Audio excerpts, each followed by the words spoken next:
actually introducing is sort of real time in rent payment, which is really, really good in my eyes. Like, for example, we've had a tenant that moved into the property in October the 10th, and he's just paid his first month's rent yesterday, which is not good because it's 9 days late. I mean, legally, the only thing that we can do is write off letters and phone the tenant to make the rent payment. Having a ledger system to show that he made his payment late benefits all parties, because then a landlord would know the tenant has paid rent late, and should that tenant move on to another property or another property with another agent, that agent will also know that the tenant paid the first month's rent late. So they could take different measures, or they can make they can cover all angles to make sure that that tenant doesn't pay that rent late again. I think that's an absolute awesome idea, and it's a good thing to have.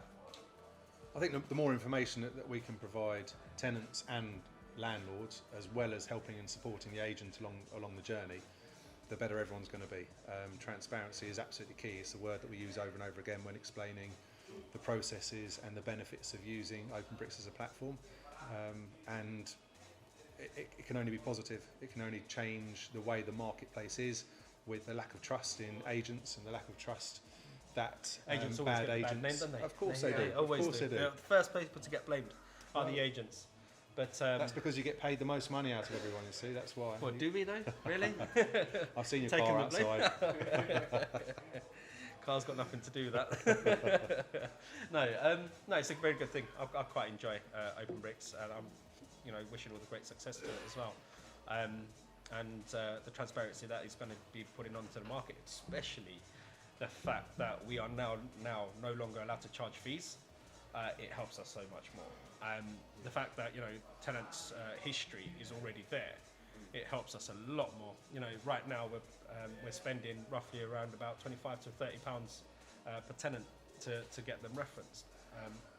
Being on board with Openbricks, once you have a tenant that's already got a history, it saves us that money. And it's important with the tenant fee ban that's come into place. You can't pass that cost on to tenants, so that's a cost that you as an agent are swallowing. Yeah, of course. The tenants don't necessarily understand that, the cost, the behind the scene cost, so to speak. Yeah.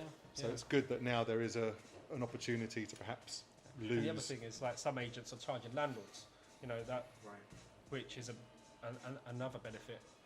Yeah. Not charging landlords, having tenants referenced, just for the sake of £100 a month, you can't go wrong.